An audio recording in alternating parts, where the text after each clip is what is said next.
Good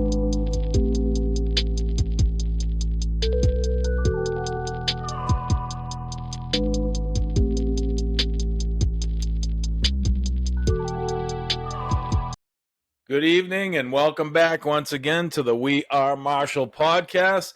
This is our first live podcast. We are right now streaming live on Twitch. So if you want to go to Twitch and watch us live, you can. And we will be streaming on Twitch live from now on and probably adding to other social media. But anyway, just to get this rolling, my name is Stephen Marshall, and this is my co-host, Bill McIntyre. We are just two guys discussing the issues of the day, laying out the facts of those issues, and giving you our opinion and view on those issues. We would also love it here at the We Are Marshall podcast if you would like and share all of our episodes around your social media. We can be found on YouTube, TikTok, Facebook, Instagram, Locals, X, Truth Social, and Rumble. And now, Twitch. But Rumble is where we populate our full channel with season 1 and 2 of all our episodes. Download the free app Rumble and search the We Are Marshall podcast. Then subscribe and follow to get notification of new episodes and other endeavors by Bill and I. You can also follow on Twitch and get notified when we go live. But check out our episodes on all these social media sites and share them to help us grow. We would also love it if you would check out our website at www.wearemarshallpodcast.com. You can see a number of things Bill and I are working on the website. If you go to Bill's bio, you can click on a link to all his blog posts and check out Vella on Amazon, where Bill also writes episodic short stories for your viewing. Check out my two books currently for sale. Okay, check out my two books currently for sale on Amazon, The Unforeseen Enemy and The Perception Therapist. Both are available now. Also, check out our sponsors, Local Prints, New Hampshire. You can go to our website again at www.wearemarshallpodcast.com and click on the link to Local Prints, New Hampshire on the top left. They are a full-scale screen printing company in Hampstead, New Hampshire, and they are available for domestic and international printing. Go support them as they support us. Also, check out our large sponsor, MateConnector.com, a large dating website just like all the other big dating websites out there with all the features that the big players have in the dating sphere. But Mate Connector is much more inexpensive than any of the other players in the dating market. We would also like it if you would support our newest sponsor, Army Ranger Painting and Contracting. You can contact and look into them at www.armyrangerpainting.com. They are a full-service contracting company supporting Massachusetts and New Hampshire. Check them out and schedule a free estimate of any project you have. If you have any questions or issues in relation to this podcast or any subject in general that you'd like us to talk about, you can reach us both at the following emails. My man Bill, he can be reached at bill@wearemarshallpodcast.com, and I can be reached, Steve, at wearemarshallpodcast.com. Now, being live, we want to run this right out. We have a lot to cover today, so let's jump right into the issues of the day. Now, the first issue I have, it's something that's been going on for quite a long time, and it is in the news today. Inside the decade-long global pursuit of Julian Assange that ended in a plea deal met with praise and scorn. The United States' pursuit of Julian Assange for leaking state secrets has played out for more than a decade in courtrooms and government offices across the world, from Washington, D.C., to London, to Stockholm, to Quito, Ecuador. But on Wednesday, it came to a sudden, somewhat uneasy end when the WikiLeaks founder pleaded guilty in a U.S. federal court to a single felony charge related to his alleged role in orchestrating one of the largest ever breaches of U.S. classified military and diplomatic documents. The plea deal allows Assange to avoid prison in the U.S. and return to his native Australia. Discussions between Assange's legal team and U.S. prosecutors ebbed and flowed across 3 U.S. presidencies during his year-long battle to avoid extradition to the U.S., where he faced a trial on 18 felony counts.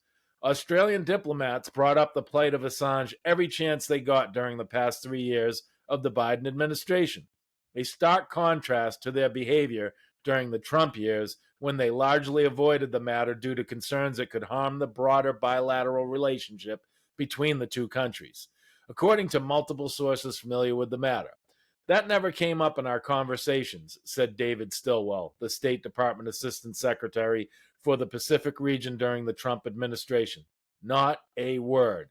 But in recent months, talks heated up in part thanks to the efforts of a left-leaning Australian government that came to power 2 years ago, giving Assange a powerful ally as he waged a protracted legal battle from a London prison. Recent rulings in UK courts favoring Assange in his extradition fight also provided key gains in the saga.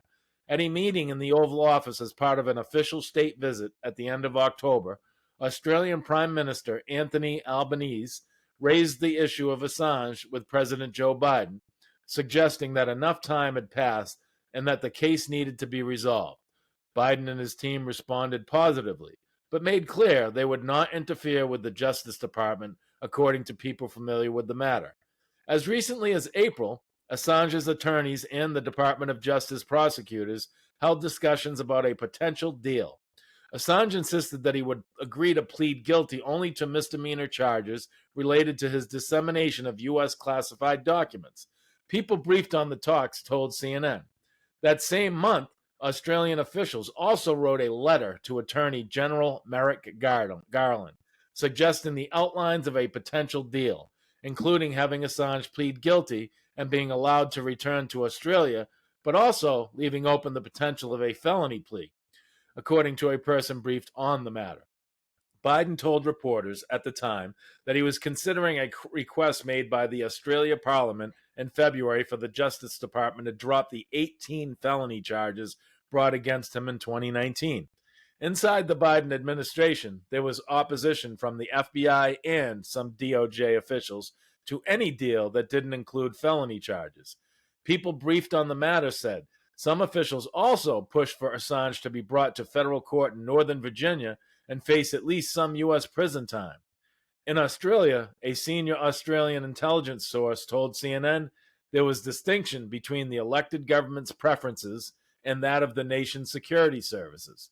No one here was particularly advocating for his return, said the source, referring to one of the government's intelligence agencies, which is part of the so-called Five Eyes consortium of security services from Australia, Canada, New Zealand, the UK, and the US. Assange spent the last 5 years in London's high-security Belmarsh prison fighting off extradition.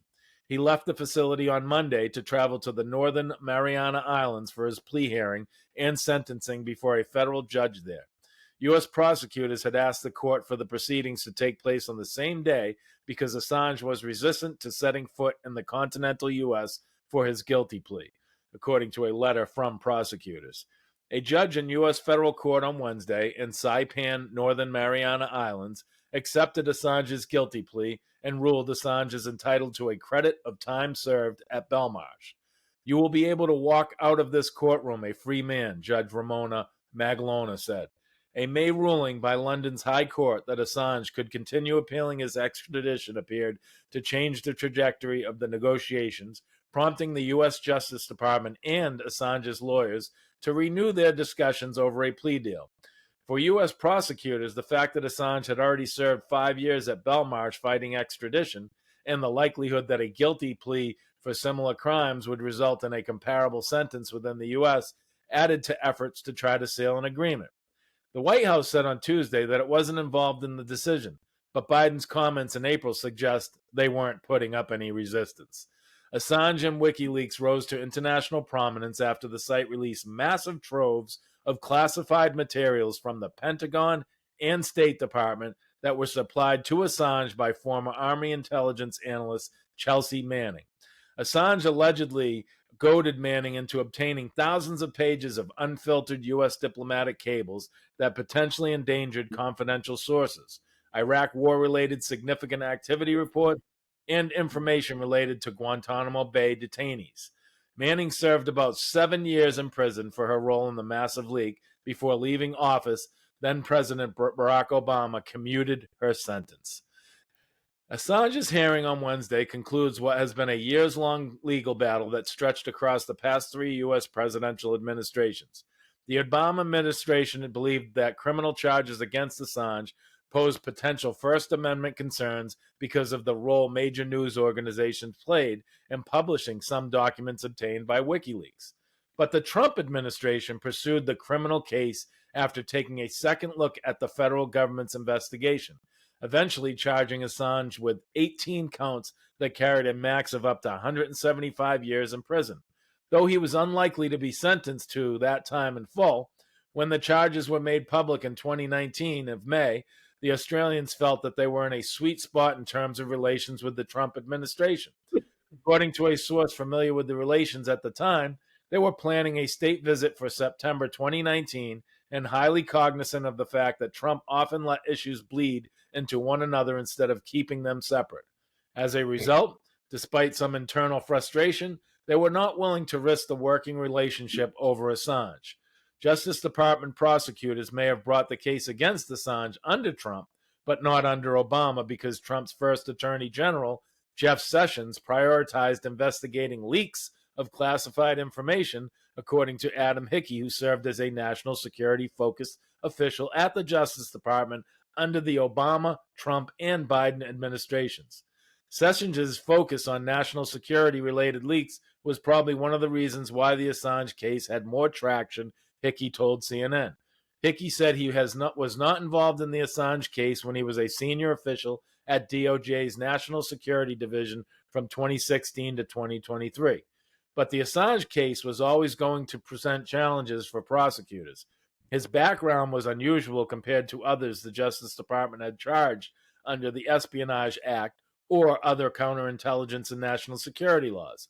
Assange is neither your traditional journalist, nor is he a spy or a card-carrying foreign intelligence officer, said Hickey, who now a partner at the law firm Mayer Brown, so how that plays out in court would be interesting. It could be unpredictable. Most well-known groups supporting press freedoms and some major news outlets oppose the Assange indictment.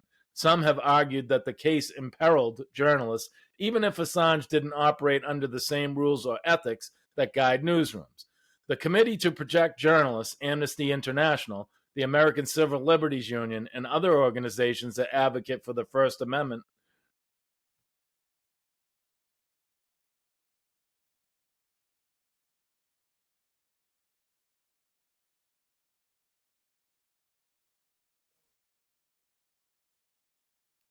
into the podcast. What happened? The internet just keeps going out. I thought it was on my end. No, I thought I fixed it. It was working great. I got the landline done, so I can't do it. So I'm doing this all day. I've been playing with it to try to figure it it's out. not a power issue. It's just our internet. Okay. Yep. Fuck.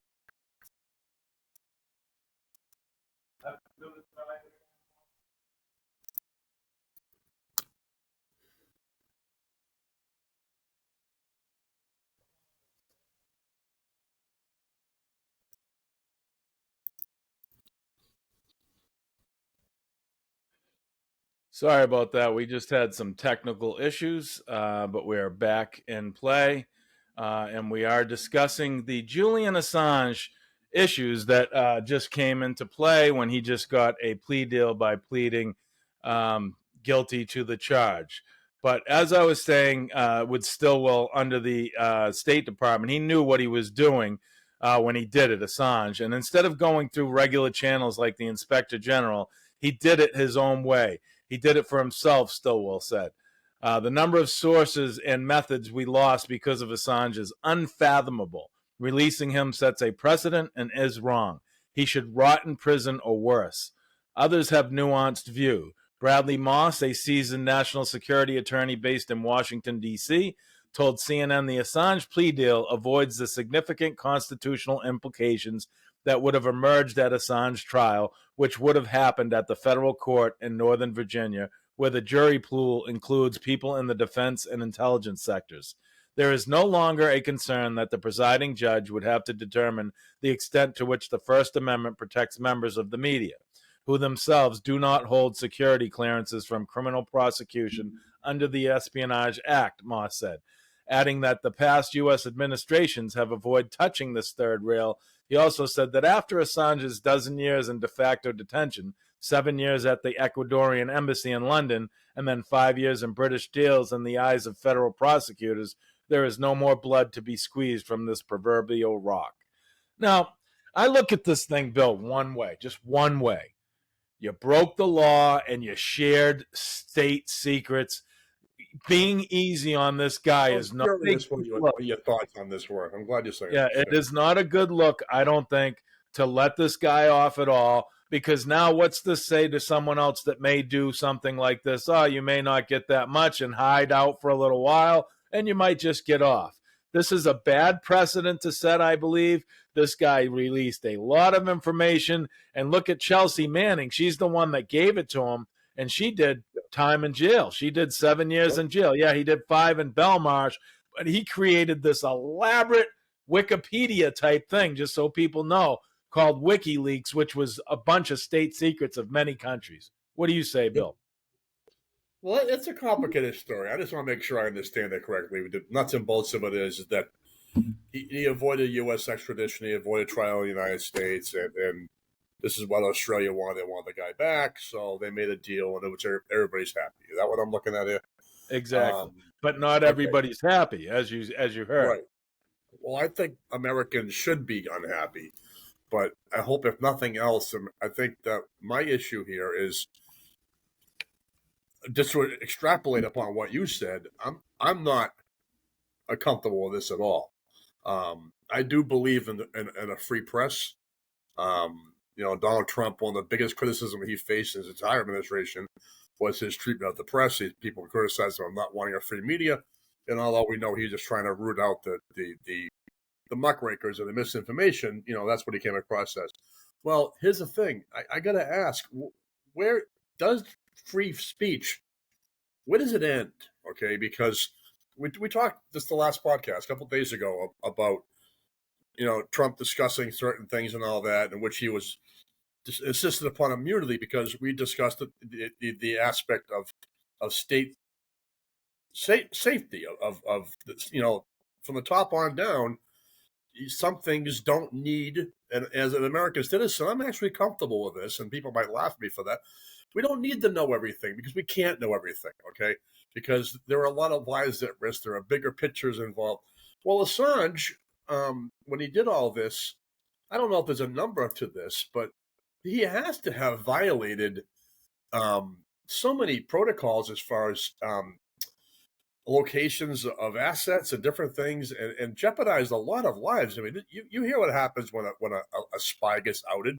He did more than that. So, okay, in the interest of exposing the United States for anything from potential war crimes to Abu Ghraib to mismanaged campaigns in which a bomb was errant and killed somebody, all these things are tragic. And yes, I suppose that people need to know about it. But at the same time, there's a reason why a lot of these stories don't get to the mainstream, okay? Yes, you can say that the federal government is keeping things from us. Absolutely. We know they are. But I don't know what to select as far as what we should know, what we shouldn't know when it comes to national security. So I think he caused a lot of damage. I think that he abused what this so-called freedom of speech and freedom of press thing to do something that was a personal agenda. And I think what he did was absolutely horrible. And I think that even though he's not a United States citizen, the age crime of espionage carries anything between 20 and 30 years each. So, yeah, you said 175 years. I was going to say 140. Well, I'm sorry, but he didn't even do time served for one offense. Okay, so and then let's look at, and it's bad, even worse when I bring up what I'm gonna. They're looking to put Trump in jail for longer than that. He didn't even disclose any of the stuff. He just had it in his possession. So that's ludicrous. But then also, we're talking, the only reason I'm going to bring this up, and this is something we may talk about tomorrow, but it segues perfectly in with your free speech speak and the articles free speech speak. Just today, the Supreme Court ruled that the FBI and the White House can go to social media and tell them to take down stuff they deem misinformation. Huh. Let that sink in. I will, and I want to talk about it. I'm going to write that down. Yep. So with that being said, I'll end it on that. Hopefully, we will address that issue. I think we will because we've already looked into the Supreme Court things Monday that were going to transpire this month. So we will probably discuss that. But right now, we're going to move on to the second topic. And Bill usually takes control of that. So go right ahead, Bill, and take your lead here at the We Are Marshall podcast. Well, I would love to tell you I have something new for you today, but I'm sorry. I'm going to continue to pound on a couple of things here, okay? I'm going to pound on the border, and I'm going to pound on the anti-Israel protest because there are a couple of stories right now that they tie together perfectly, not just to make a theme of the podcast, but to just show that when you combine these three stories, how fucked the United States is on how we treat certain classes of our society and how there's a definite chasm in law enforcement that needs to be addressed. So the first story, I laid out, the intensity of what I'm talking about. The first story was outrageous. And what really outraged me the most was how it was reported. Okay, now Fox News, which liberals like to say entertainment, not news, showed a very graphic video of a bunch of Jewish citizens in L.A. outside a synagogue getting savagely beat down by kafaya. I'm not sure how to pronounce it, but the scarf and headpiece that Palestinians wear with a checkered, black and white, beaten pretty badly by these people outside of a synagogue. And the story was first reported as there was them going to services. It wasn't them going to services. Services are on Saturday. This was a Sunday. But CNN, this is their headline. Pro-Palestinian protests outside LA synagogue criticized as anti-Semitic after street fights with pro-Israel protesters. No. That's not what happened, okay? There was a protest, but people were being beaten for the virtue of being Jewish, okay? Let's call it what it is.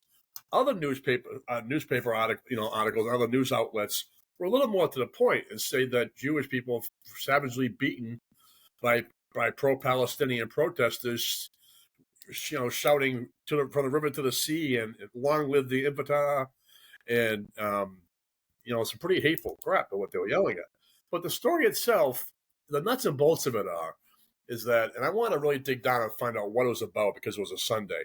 It wasn't a religious service, but it was a planned event in which the anti-Israel protesters had scheduled to be there, but it was posted all over the city, so many Jewish Americans found themselves inclined to show up as well to defend not only their synagogue, but their people against any potential violence. So what we had here was previous Sunday, a pro-Palestinian protest held outside of an LA synagogue devolved into chaotic street violence with pro-Israel counter-protesters on Sunday in an incident that several officials, even Joe Biden, said criticized as anti-Semitic. Okay, the LA Police Department said it responded to two protests Sunday in the predominantly Jewish neighborhood of Pico Robertson, just south of Beverly Hills. Videos taken to the scene show police pushing pro-Palestinian protesters away from the entrance of the Adaz Torah Temple, an Orthodox synagogue. Chants of free, free Palestine from the river to the sea, and that's a harmless expression, by the way, just ask them, and long live Intifada could be heard from among the pro-Palestinian protesters. This image blocked traffic, and video from the scene shows multiple altercations broke out in the middle of the street on the sidewalks. The CNN reports that one person was arrested. They were carrying a spiked flag. But in actuality, it was three, because two people in a Land Rover pulled up very suddenly and outside of police barricades with a child in the back seat wearing the Palestinian headpiece.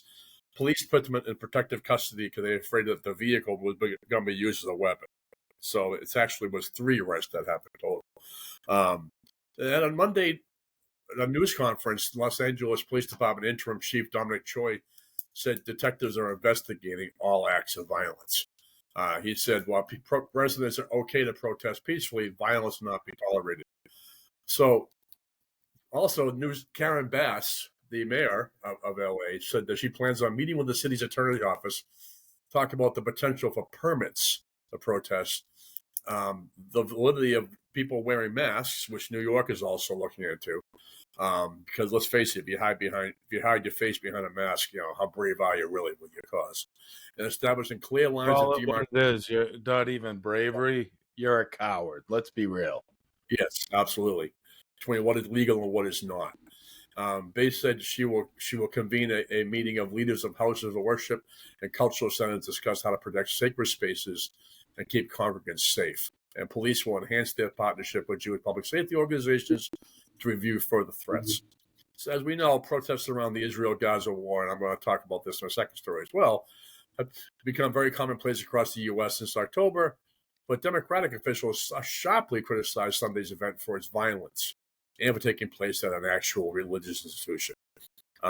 Even Joe Biden said, "I'm appalled by the scenes outside of this Taurus synagogue in L.A. Intimidating Jewish congregants is dangerous, unconscionable, anti-Semitic, and un-American." So you, Joe. Oh, I'm sorry. Did I say that? Americans are right to peaceful protest, but blocking access to a house of worship and engaging in violence is never acceptable.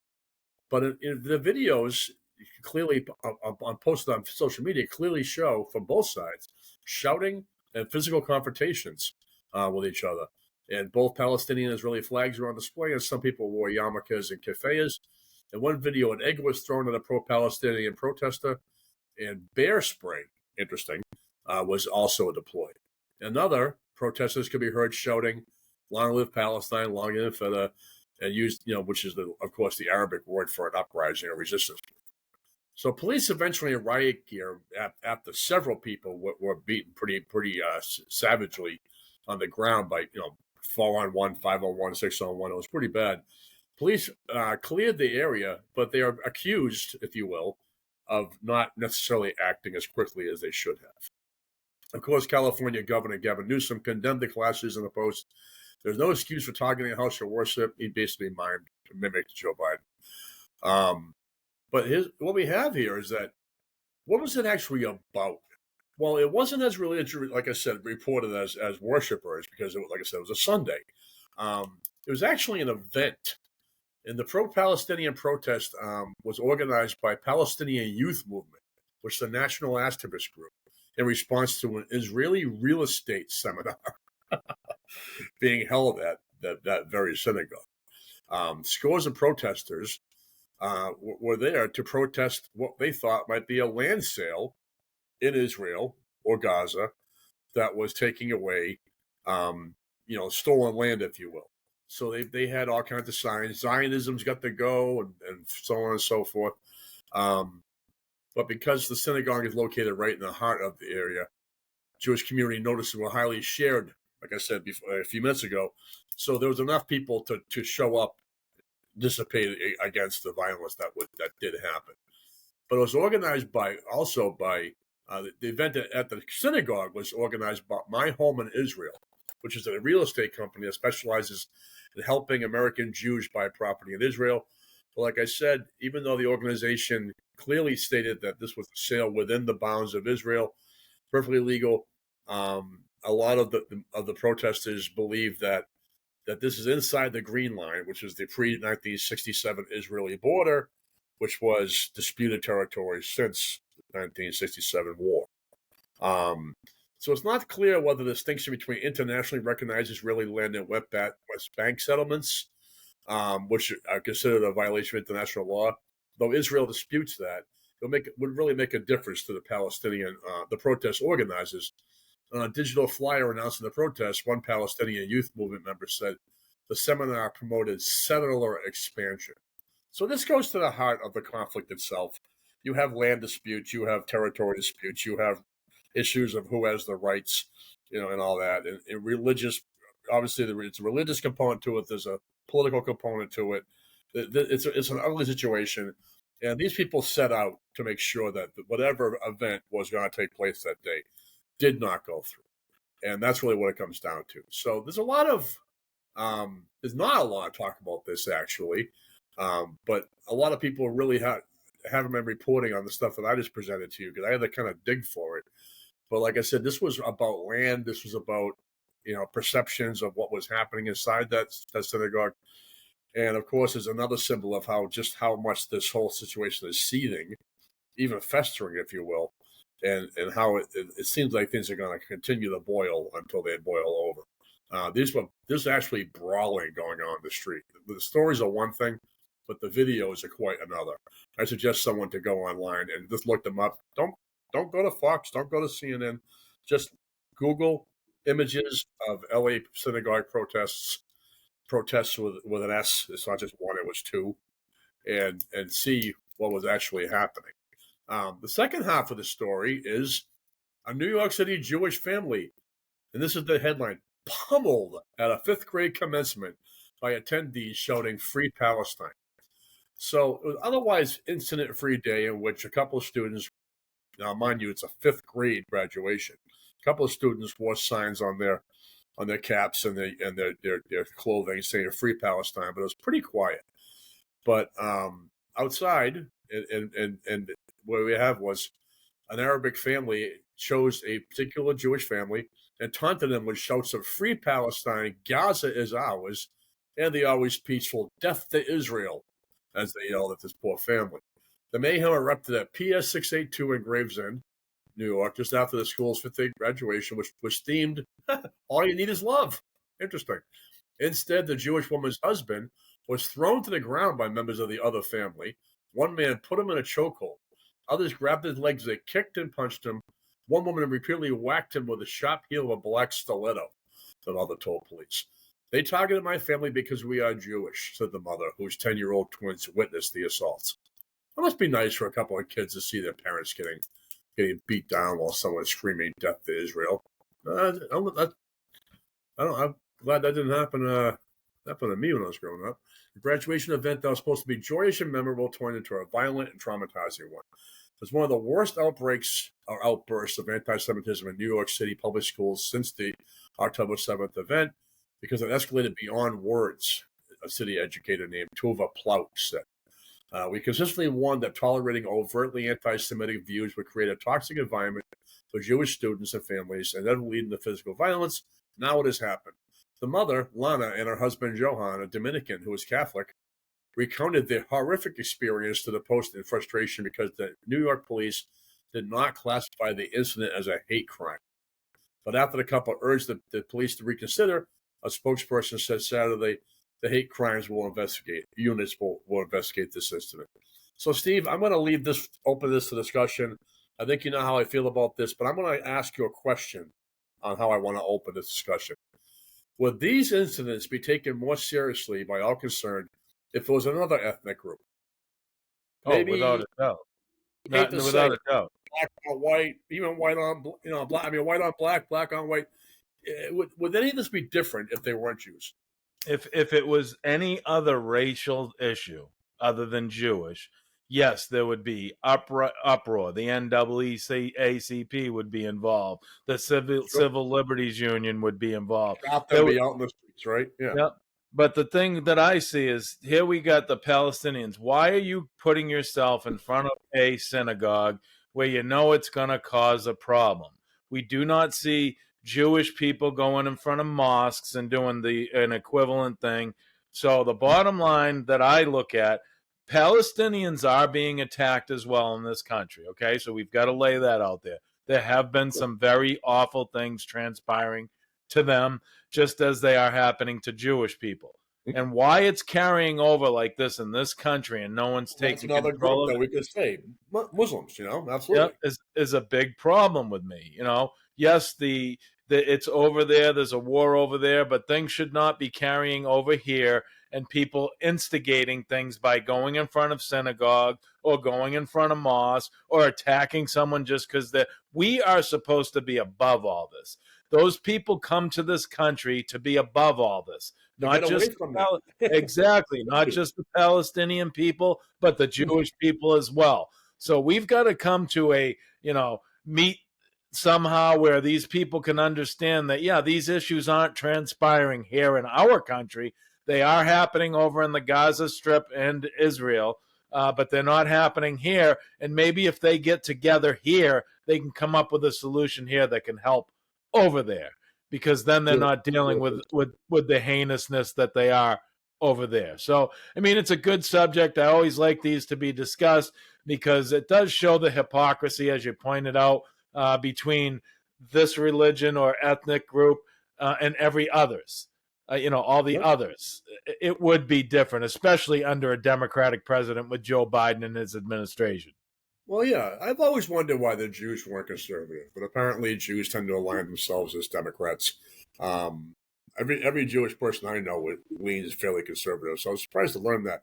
But the Jewish population, the voting population in this country, is 2% of the overall population. The Yep. Muslim or Arabic population voting is 1%. Yep. So one is double the other. But this country was founded by people fleeing religious persecution. Exactly. How have we forgotten that?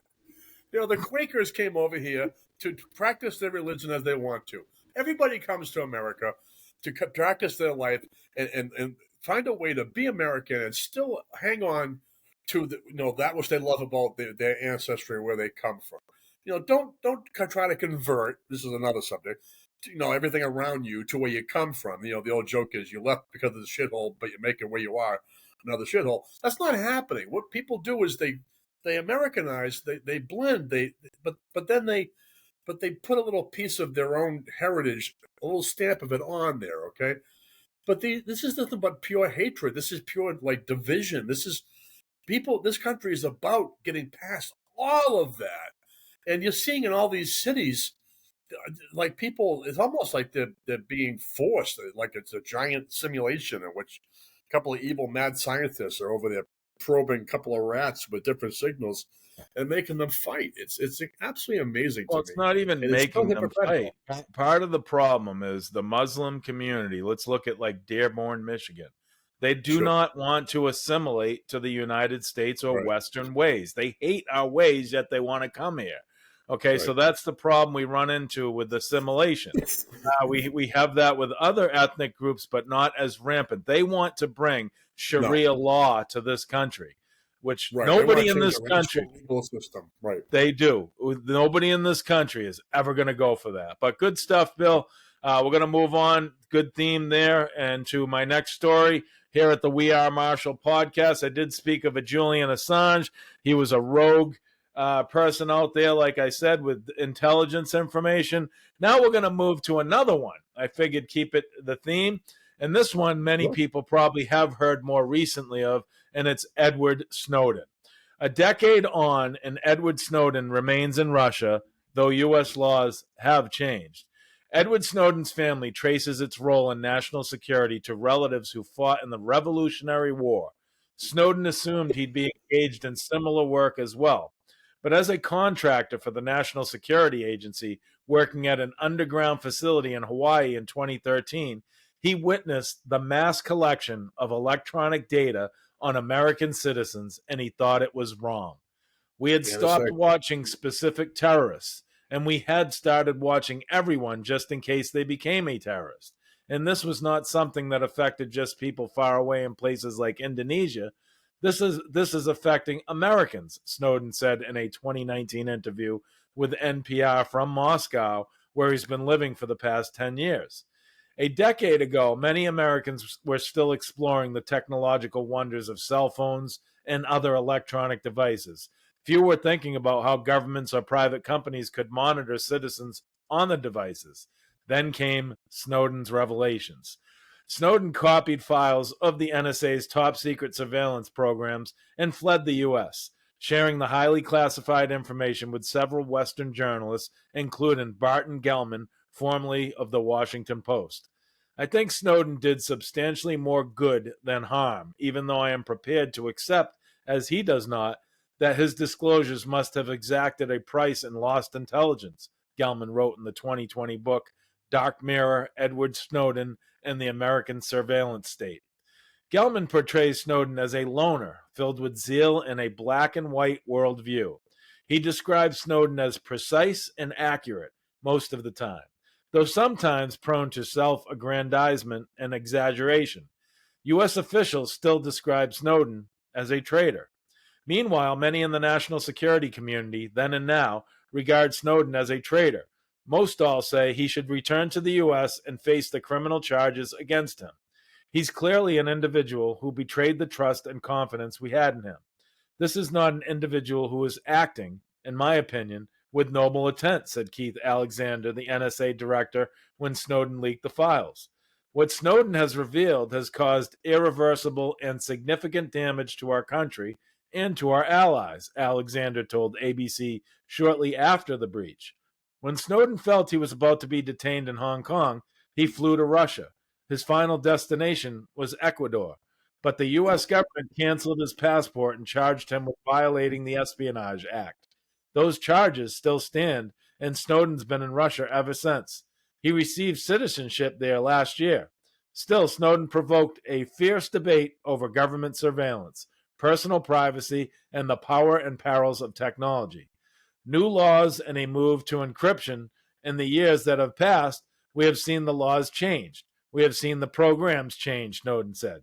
In 2015, Congress rewrote the law that allowed the NSA to scoop up everyone's records. The USA Freedom Act now prohibits the bulk collection of phone records by American citizens. The act also includes other changes to our surveillance laws, including more transparency to help build confidence among the American people that your privacy and civil liberties are being protected, President Barack Obama said shortly before signing the USA Freedom Act. There's been another big shift as well. Many Americans now better understand how governments and private companies like Facebook, Amazon, and Google collect personal data. This, in turn, has led to a much wider use of encryption. Snowden says 2016 marked the first year that a majority of internet traffic was encrypted, a trend that continues. There's no sign Snowden's case will be resolved anytime soon. Snowden said when he landed in Moscow in 2013, he expected to have a one-day layover in Moscow. But in his 2019 autobiography, Permanent Record, Snowden wrote, "Exile is an endless layover." Snowden's critics often attack him for living in Russia, all the more so in the wake of Russia's invasion of Ukraine. He says his attempts to move to other countries have been thwarted by the U.S. government. It is not my choice to be in Russia. I'm constantly criticizing the Russian government's policy, the Russian government's human rights record, even the Russian president by name, Snowden said. From his Moscow apartment, Snowden initially gave online interviews to news outlets around the world. He's been much less visible in recent years. He's now married to American Lindsay Mills, and they have two young sons born in Russia. Now, this guy got to go to jail. This one is a lot bigger than I think Julian Assange.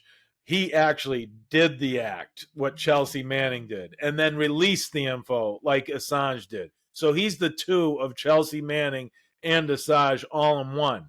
But he also worked for the NSA. Now, I have to say this to everybody out there that's listening. If you are so naive to believe that they were not collecting data on you, that's on you. You need to understand what databases are and what SQL and things like that can pull out of these databases. And you've got these acts that were just signed, like Obama signing this. That's posterity. They are still collecting this data.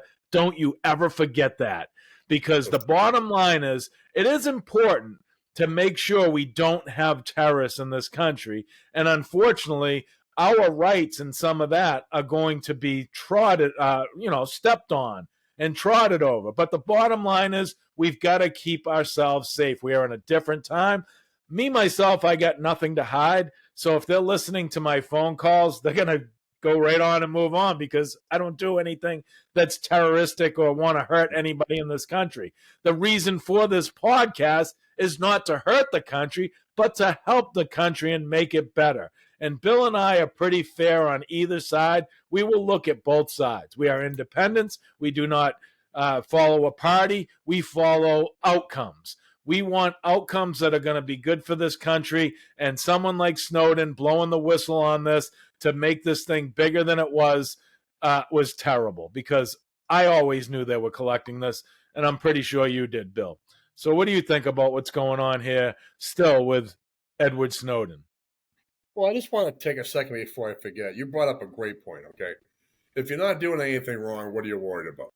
Okay. Exactly. But, the NSA, let's face it, this country, people have a lot of nerve bitching about the NSA if they have an Alexa in their house, okay? We went from 1984, George Orwell, Big Brother, Big Brother's watching, the government's listening.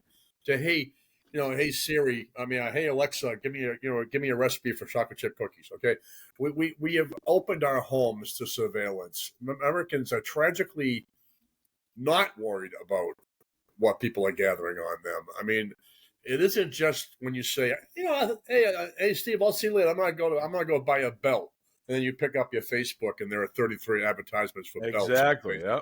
This is not an accident. Now that's only an example of tracking technology for shopping.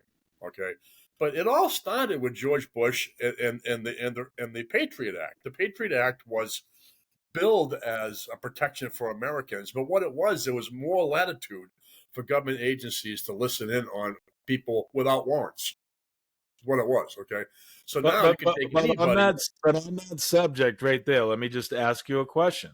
Yeah, sure. Even though you're saying the Patriot Act, do you really believe, even prior to the Patriot Act, that they weren't doing this? No. You don't think they were? No, they were. No, I'm saying they were. Exactly. I agree. The problem is that George Bush had a problem. Once we after 9/11, George Bush had to create. Remember the Homeland Security. I know you know this, but the Homeland Security was created post 9/11. Okay, and it was a massive undertaking for government. And what they had to do is they had to explain what the Homeland Security was going to do. And this is why we have $45,000 toilet seats at the Pentagon, because the NSA has a secret budget. So they took these massive supercomputers and every possible piece of surveillance equipment, and they listened to whoever they wanted to. Sure, they can say, we found a person with an Arabic accent with some shady connections. But every American, they were listening to them. And I'm not sure I love it, but again, I'm not seditious, okay? Well, let me just explain how this works, just so you know. They weren't actually listening into you folks, okay? They were collecting the data. So if you made a phone call, that phone call made it into a database, okay? Right. And then they would utilize possibly SQL. It is a coding program that you can type in and query out reports out of said database. So they could go into that database and say, hey, we want any time some of these calls mentioned killing people or blowing something up. And that's how they would query the fertilizer. He mentioned people buying fertilizer. Out information like that. So let's be real. If you were innocuously speaking about the terrorism because you were watching the news, you probably came up on their search and their SQL search. But then they listened to it and like, oh, this is innocuous. And they may have then fine-tuned the query to maybe not look for innocuous mentions or people that they can put into a position that, oh, this person may mention it, but they're really not tied to anything. So as they get this data, they get really better at this surveillance. And we want them to be. Remember that, people. We really do. Because then they won't be listening to me and Bill and you because we're innocuous. But they will be finding those people that are doing the nefarious things. But go ahead, Bill. I just wanted to, give them a little brief. I appreciate that. The thing is that it's very loose. NSA is very loosely based upon the RICO Act. And anybody who's ever seen a mobster movie or a TV series knows that the RICO surveillance, as unconstitutional it may seem, it had limits, okay? So they can only listen for so many minutes per session that they're monitoring. And if nothing was being said that is anything remotely incriminating, they had to stop listening, okay? Okay, hold on. Follow that kind of policy, but it's about. I don't believe they did. I don't believe they did that, though. Well, I'm not saying that NSA models that at the RICO. I'm saying that it's a similar concept in which they listen. But even RICO, do you really believe the FBI would be like, oh, they haven't said anything, we'll shut this down for now? Like what I'm trying to do. They tried their best they did crack down on RICO because it wasn't. They were definitely listening more than they were supposed to. Absolutely. Yes, and I still believe they do. What I'm trying to say to the people that are listening, Bill, is don't be naive. They put these stop gaps in. They're just really smoke and mirrors to make you think they're doing something, but they're still listening in. They're still tracking things. They're still doing it. There's even a software out there. I don't know if you know this, Bill. But the FBI has a software that they can just break right into your phone from anywhere. They do not need you to accept a text. They do not need you to accept an email. They do not need you to click on a link. They can literally go into every aspect of your phone now. I don't care what phone it is. It's a software they have. I believe it's something like the Patriot software or something like that. But this stuff can listen into you whenever you want. So just know, people, you are being watched. There is no such thing as privacy anymore. Nothing is secure. And the bottom line, purport your life in a happy way that you want to do it. You know, learn, educate yourself, but no one should be out there trying to do mass killings, kill anybody, do anything nefarious. And if you do see or hear that, you should definitely say something and let someone know. And I just want to say that Snowden, went out against the NSA, and he talked about how, the NSA uses the blanket term national security, for everything. Well, then he goes ahead and then he jeopardizes national security. So this guy, just to get back to the topic at hand, this guy is a dangerous guy. I wonder if he's ever shared anything with the Russian government about our country. Exactly. That's obviously a very easy thing to come up to, and he's received a lot of criticism, but he's been offered asylum by Ecuador, Bolivia, Nicaragua, Venezuela, and Russia. Well, Russia took him in 2013 and 2020 made him a permanent citizen. I'm sorry, but I bet there's some tit for tat that allowed him to have permanent residency. 100. Think of Putin. Putin would never, unless he just wants to stick his thumb. He's KGB. but he may want to thumb his nose at us too, to just make it look like he's embarrassing us. But I don't think anybody's embarrassed by what Edward Snowden did. And just so you folks know about the NSA, I got a little story for you. The National Security Agency is the only agency in our government that no one knows how many people work for it. Did you know that? Well, the budget, it's so secret, and the budget's so secret that at one point, this is a cool story, a bunch of reporters got together, and they went and stood on the street corners on the way to the NSA headquarters. And they counted people in cars. The FBI showed up and arrested every single one of them.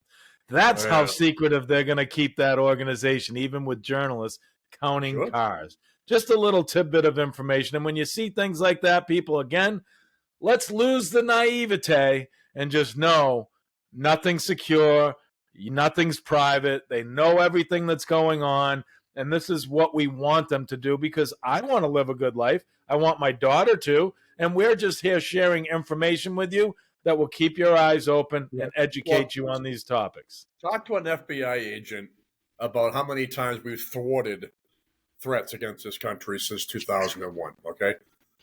They're going to tell you it's happened. They're not going to tell you how many times it's happened, but you don't want to know how many times it's happened, okay? Exactly. Without mass panic and all that. The fact is, though, is that the reason these terrorist attacks get thwarted before they actually get carried out is stuff like the NSA. So 100%. It's an evil you have to live with. And Edward Snowden, I think he picked the wrong horse to stake, and I think he should be in jail. I think he's a traitor, and it's sad because he was a patriot at one time.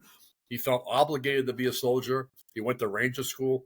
I mean, the guy was a patriot, and all of a sudden, his selective outrage, he hurt a lot of people. So he did. I'll leave it at that. But hopefully that was some good information for you guys to understand about these things that Julian Assange has done and Edward Snowden. Now we're on Bill's educational segment, This Day in History. So we're going to let him run with that, and I think he's got some jokes for you. Well, I actually have I left out a segment on my last piece. I'm just going to throw it out real quick, then I'll move on.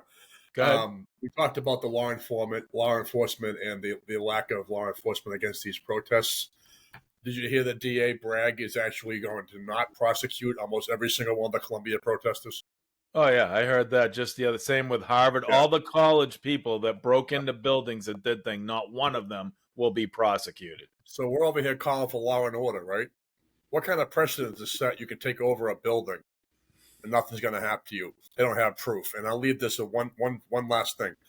A police officer who was a vital witness to all this said, so I guess body camera footage isn't enough proof? And I'll leave it at that. Exactly. Tragedy. Terrible precedent. Good A shame. stuff. Yeah, always a terrible precedent, especially what's going on in our climate with crime right Yeah. now. I mean, it's ridiculous. But we'll move on. We got this nice educational part that this day in history. Go ahedd, Bill, on the We Are Well, Marshall podcast. unfortunately, this is not terribly historical. It was a slow news day as far as looking up what happened on June 26th. But it's interesting because I believe that this is the anniversary of Michael Jackson's death. 19. Actually, you know what? That might have been yesterday, but let's talk about it anyways. It was 2009 that Michael Jackson, the King of Pop, fantastically successful artist that we all know. I don't have to give much of a backstory on Michael Jackson. Was found dead from a overdose of a very powerful and highly regulated painkiller, Propofol, which his doctor was investigated for supplying for him. Michael Jackson, in his terrible anxiety, was relying on it as a sleep aid, and he was found dead while he was preparing for another tour. So he was already at this point had been charged several times, alleged several times that have been having inappropriate relationships with children. The word rape and molestation was thrown around a few times. He successfully avoided those, although they were revisited with palpable proof of the probability that they may have been real, really molestation cases, and with the Leaving Neverland documentary that came out not too long ago.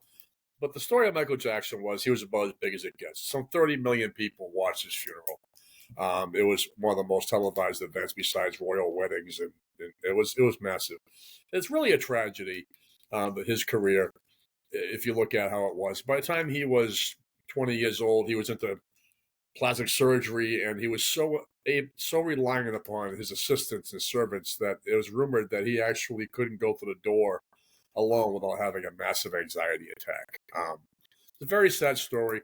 I offer no sympathy. I'm sorry. I know I can call him a victim of Hollywood and all that, but he's a highly dysfunctional guy from a highly dysfunctional family, and I think he did some dangerous stuff. But I have no malice towards him. But it was a sensational story, and let's face it, as far as icons get, they don't get much bigger than Michael Jackson. So I will just conclude, but with this little tidbit, Michael, you touched so many of us. Sorry. You had to do it. But the bottom line is I'm with you, okay? The bottom line is Michael Jackson was probably one of the most talented people entertainment-wise in our lifetime, okay? Maybe ever. But the bottom line, he was a bad guy. Okay, you don't settle cases the way he did if you're not guilty. $20 million, but he wasn't guilty. You can throw out all you want that he just wants it to go away. Listen, I'm going to tell you something right now. If I'm ever dealing with something like that, I don't want it to go away unless I get found not guilty of something, period. Exactly. I mean, I couldn't live with myself because people are going to be always questioning that. So no way could I do it and settling it. $20 million, but you're not guilty? Exactly. Looks awful. I don't believe that. Horrible. Yeah. But may he rest in peace, and I hope everybody that was affected by him in a positive or negative way is okay today. But Did you know how they knew it was bedtime at Michael Jackson's house? Oh boy, here we go. When the big hand touched the little one. Sorry.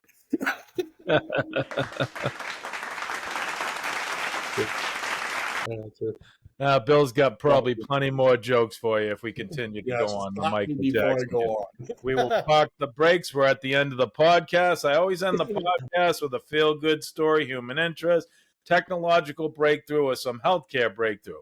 And my friend sitting here, my co-host Bill, is a double transplant recipient. So I always like to find these stories to give him even more glimmer of hope than he has anyway, keep his cheery self up all the time. So here we are. A new tech revives unusable organs.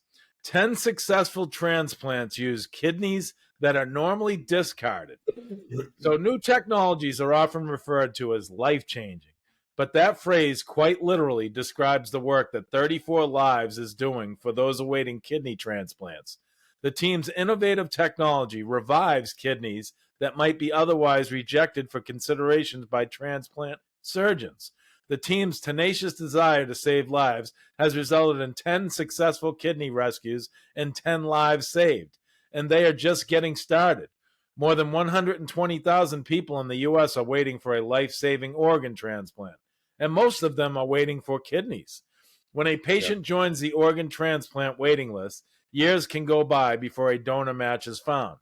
During this time, patients are often put in a grueling dialysis schedule and can become too sick to receive the transplant or die waiting. On average, 34 U.S. lives are lost daily on the wait list. When the company considered where to plant its flag, West Lafayette, 10 minutes from Purdue University, just made sense. Purdue has long supported groundbreaking startup companies like 34 Lives. We believe West Lafayette and the Purdue University ecosystem is the perfect fit for our startup, said Janes. Not only do we have access to world-class facilities and engineering talent, but we are able to merge our life-saving technology with Purdue's aviation infrastructure. I can't think of a better partnership.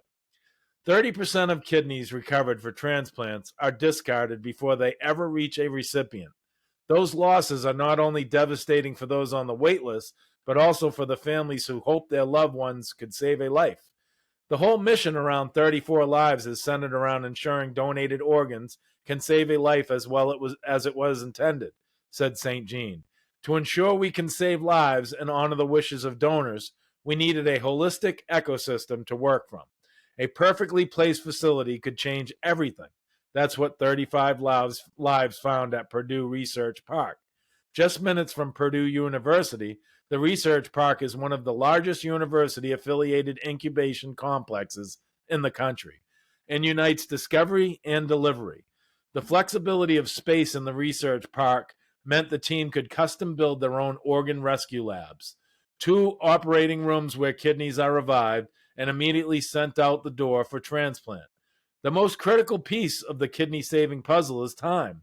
For every second that ticks by, kidneys become less and less viable, and surgeons become more and more unwilling to risk a patient's life. When kidneys are transported to hospitals on commercial airlines, problems quickly arise. Flights can be delayed or missed. Coolers may be overlooked in cargo areas. Transportation time to distant hospitals can quickly run out the clock. An acceptable out-of-body time is approximately 24 hours. For 34 Lives, the additional time it would take to transport a kidney from Chicago or Illinois airports could mean the difference between the kidney being recoverable or not.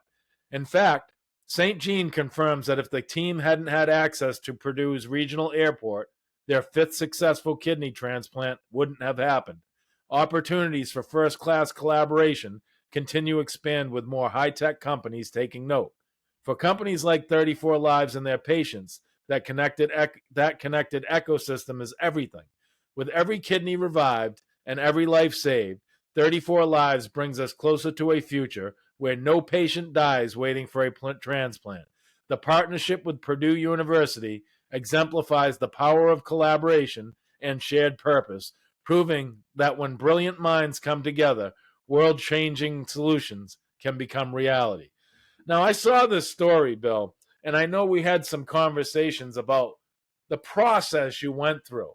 And this really ironed things out for me and showed me a little bit more of what really transpires with the whole process of you waiting to get what you need. Why don't you elaborate more on that, since you have firsthand experience to validate what we just read? You didn't lay the groundwork the way you broke down this story to tell something that people really do need to know. Okay, there's a couple of things here. Actually, there's the viability issue and how they handle that now.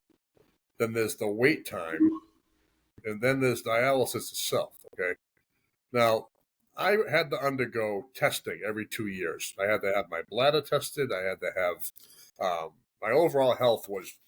The testing was excruciating. Okay, stress test. I don't know if you ever had one of those, Steve, but they do it medically now. They do it with an injection.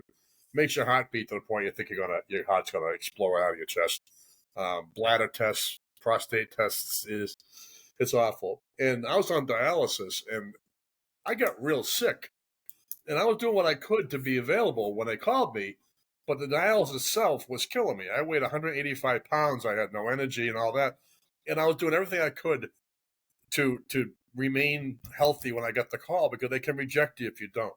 So what started happening is they started taking less viable kidneys, which is where this story comes in, and they started giving to people on a temporary basis, which I hate, but I understand. They took kidneys that weren't necessarily perfect, um, but the process, I mean, but my surgery was 8 hours long. My surgery is intense. They took a kidney the size of a chicken breast and put it in my abdomen and rerouted all my plumbing and all that. It's an intense operation. And for people getting inferior kidneys, what's happening is that they're bound to get another one, or possibly die from the one they got while they're still waiting. And the wait list was ridiculous. I was so lucky. But they called almost 30 people before I got the call. Unheard of. Absolutely unheard of. People didn't want it. I don't know how, for some reason, or they just didn't pick up the phone or whatever. But now we go to the time part. All that time trying to reach people, that took life off of the kidney. They said, they got me when I was about to go out my boat with my family, and they said, Mr. McIntyre, you need to get to the hospital as soon as you can. I said, well, it's 2 hours away. Get in your car and start driving. I beat the kidney there. It came from Boston all the way to the Vermont border. I beat it there. I was waiting for it when I got there, and I watched the doctor prepare it in front of me. Okay, so the process of kidney donation is very, very, very complex. But then we have this story, which blows me away.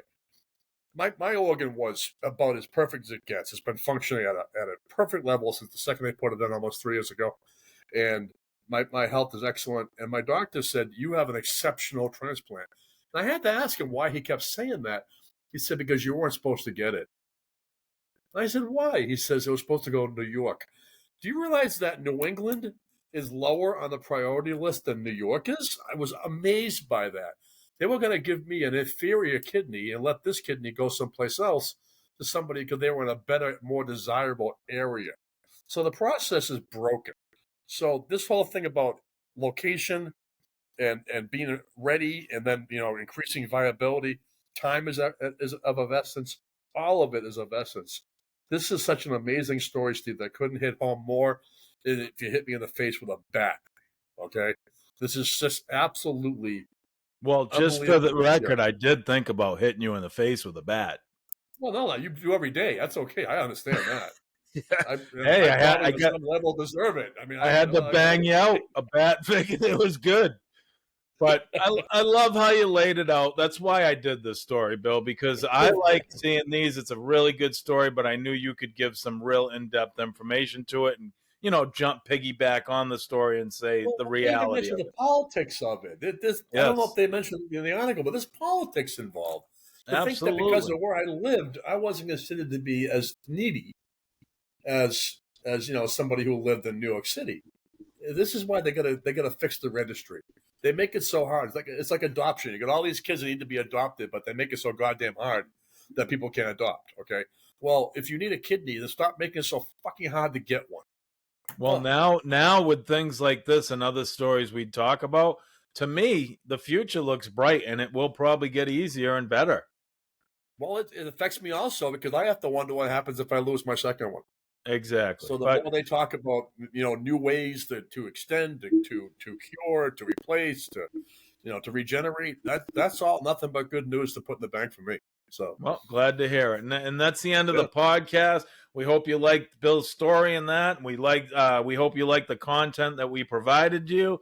So thank you for tuning into the We Are Marshall podcast. As usual, my name is Stephen Marshall, and this is my co-host Bill McIntyre. As we always state, we are just two guys discussing the issues of the day, laying out the facts of those issues, and giving you our opinion and view on those issues. We'd also love it here at the We Are Marshall podcast if you would like and share all of our episodes around your social media. We can be found on YouTube, TikTok, Facebook, Instagram, Locals, X, Truth Social, Twitch, Live, and Rumble. Rumble is where we populate our full channel with season 1 and 2 of all of our episodes. Download the free app Rumble and search for the We Are Marshall podcast. Then subscribe and follow to get notification of new episodes and other endeavors by Bill and I. Check out all of our episodes on all these social media sites and share them to help us grow. We would also love it if you would check out our website at www.wearemarshallpodcast.com. You can see a number of things Bill and I are working on the website. If you go to Bill's bio, you can click on a link to all his blog posts and check out Vella, Vella, on Amazon, where Bill also writes episodic short stories for your viewing. Check out my 2 books currently for sale on Amazon, The Unforeseen Enemy and The Perception Therapist. Both are available now. Mine's getting close, baby. Mine's getting close. Also, check out our sponsors, Local Prints New Hampshire. And you can go to our website, again, at www.wearemarshallpodcast.com and click on the link to Local Prints on the top left. They are a full-scale screen printing company in Hampstead, New Hampshire, and they are available for domestic and international printing. Go support them as they support us. And what Bill was just alluding to, Bill's working on a book also. He made some big headway yesterday, so let's support him as soon as he comes out with that. But also check out our large sponsor, MateConnector.com, a large dating website just like all the other big dating websites out there, with all the features that the big players have in the dating sphere, but Mate Connector is much more inexpensive than any of the other players in the dating market. We would also like it if you would support our newest sponsor, Army Ranger Painting and Contracting. You can contact and look into them at www.armyrangerpainting.com. They're a full-service contracting company supporting Massachusetts and New Hampshire. Check them out and schedule a free estimate of any project you have. Now, if you have any questions, issues, or you just want to give us some input on some of the content today or just in general, you can reach Bill at wearemarshallpodcast.com. And you can also reach myself, Steve, at wearemarshallpodcast.com. That's it for all we have for today. And we look forward to going live again, possibly tomorrow, to do another podcast. Thank you for listening in. Life. Donate life. Donate life. And everybody, you have a good evening. Thank you very much.